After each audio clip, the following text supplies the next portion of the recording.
Papayagan po ng Department of Transportation or DOTR na makabiyahe ang mga pampasaherong jeepney na hindi sumali sa consolidation program ng gobyerno. Ayon kay DOTR Secretary Vince Dizon, pinagbigyan nila ang hiling ng ilang transport groups at hinikayat ang mga driver na gumawa ng mekanismo upang maging legal ang kanilang operasyon.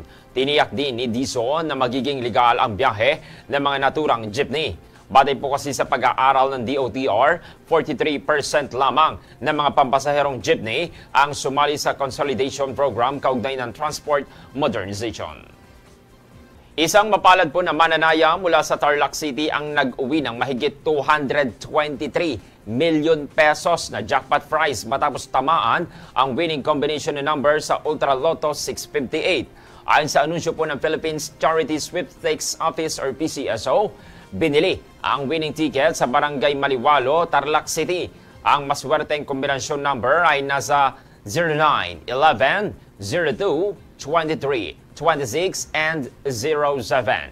Ang nagbigay sa solo winner ng kabuang premyong 223,728,165 pesos and 20 centavos. Inabisuhan po ng PCSO ang nagwagi na panatilihing ligtas ang winning ticket at magtungo lamang sa kanilang main office sa Mandaluyong City upang maklaim ang naturang premyo. Patuloy namang hinihikayat po ng PCSO ang publiko na maglaro ng loto bilang suporta sa mga programang pangkawang gawa ng ahensya.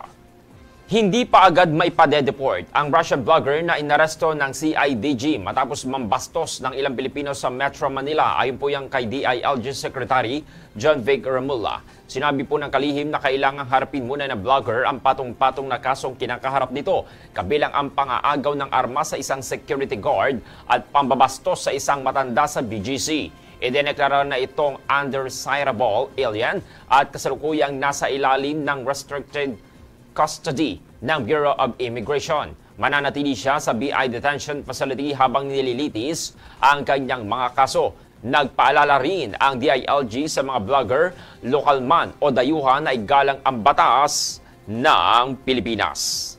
Inanunsyo naman ng Department of Education or DepEd na magkakaroon ng 30 araw na uninterrupted at flexible na bakasyon ng mga guro mula Abril 16 hanggang Hunyo 1, 2025 matapos ang school year 2024 to 2025.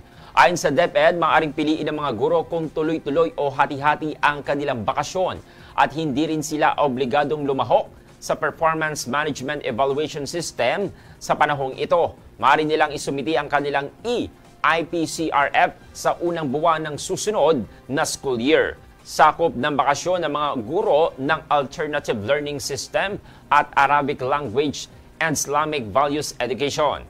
Voluntaryo rin ang pagsali sa summer training, ngunit may karagdagang vacation service credit para sa mga lalahok. Hindi kabilang sa benepisyo ang mga school head, ngunit bibigyan sila ng vacation at sick leave credits. Hinikayat rin po ni Education Secretary Sani Angara ang mga guro at mag-aaral na gamitin ang bakasyon para sa pahinga at oras kasama ang pamilya. Pinagpapaliwanag ng Commission on Elections or COMELEC si Batangas gubernatorial candidate at mataas na kahoy Vice Mayor J. Ilagan matapos umano niyang tawaging laos si dating aktres at katunggaling kandidato na si Vilma Santos Recto sa isang kampanya noong Marso 29. Ayon po sa COMELEC, ang mga pahayag ni Ilagan ay maaring ituring na diskriminasyon laban sa kababaihan at paglabag sa Anti-Discrimination and Fair Campaigning Guidelines sa ilalim po yan ng Resolution Number 1116. Sinabi rin po ng Vice Alcalde na marami sa mga fan ni Ate B ay namamahinga na habang ang iba ay may edad pa.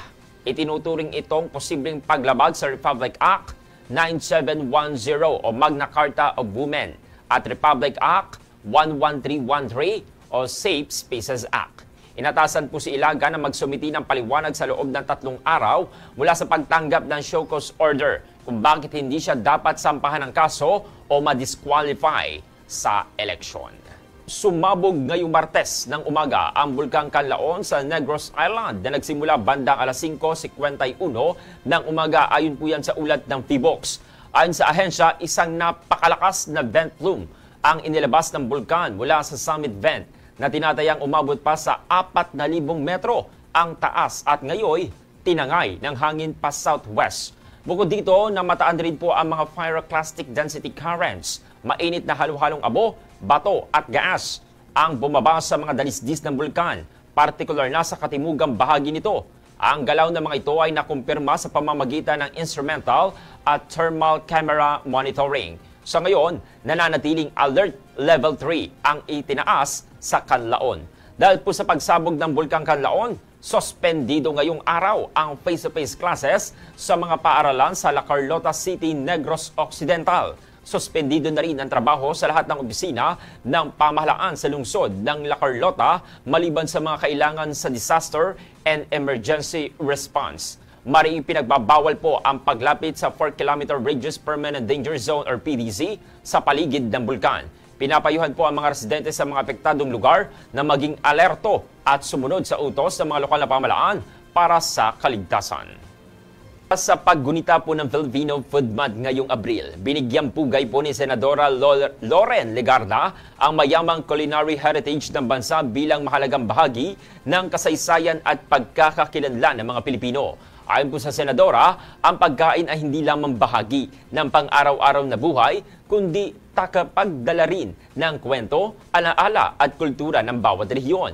Isinusulong po ni Legarda ang Philippine Culinary Heritage Act upang ituro sa mga paaralan ang mga tradisyonal na pagkain at lutuing Pilipino, kabilang ang culinary mapping ng mga natatanging putahe sa bansa. Kaugnay nito, isinusulong din niya ang Zero Food Waste Act upang labanan ang kagutuman at pagsasayang ng pagkain. Ang Filipino Food Month ay ginugunita taon-taon tuwing Abril, alinsunod po yan sa Proclamation Number 469, Series of 2018, na may temang Sarap ng Pagkaing Pilipino, Yaman ng ating kasaysayan, kultura at pagkatao. Patuloy po na makakaapekto ang Intertropical Convergence Zone or ITCZ sa katimugang bahagi po ng Mindanao at Palawan ngayong Martes, Abril 8. Ayon po yan mismo sa weather forecast ng Pag-asa. Inaasahan po ang maulap na papawirin na may mga kasamang kalat-kalat na mga pag-ulan at thunderstorm sa mga lugar po gaya na lamang ng Zamboanga Peninsula, Basilan, Misamis Occidental, Lanao del Norte, Lanao del Sur at maging dito sa parte ng Palawan. Samantala, ang maalinsangang easterlies naman ang magdadala ng bahagyang hanggang sa maulap na kalangitan na may mga posibilidad ng mga isolated rain showers o thunderstorm dito po sa parte ng Metro Manila at iba pang bahagi ng bansa. Wala namang binabantayan na anumang low pressure area o LPA na inaasahang mabubuo o papasok sa Philippine Area of Responsibility o PAR sa mga susunod na araw ayon po yan sa Pag-asa. Pinapayuhan naman po ang publiko na maging alerto sa posibleng pagbaha at pagguho ng lupa, lalo na po yan sa mga lugar na madalas makaranas ng mga malalakas na pag-ulan. Isa sa mga karaniwang problema na maaari ng maraming Pilipino, lalo na sa mainit na panahon ay ang labis na pagpapawis at hindi ka nais-nais na amoy sa kilikili. Pero huwag mag-alala, may mga paraan para ito'y maiwasan. Ayon sa Cleveland Clinic, ang pagpapawis ay isang natural na paraan ng katawan para pababain ang temperatura nito, pero kapag ito ay sinabayan ng bakterya, dito nagkakaroon ng mabahong amoy. Kaya narito ang ilang epektibong tips para mapanatiling fresh buong araw.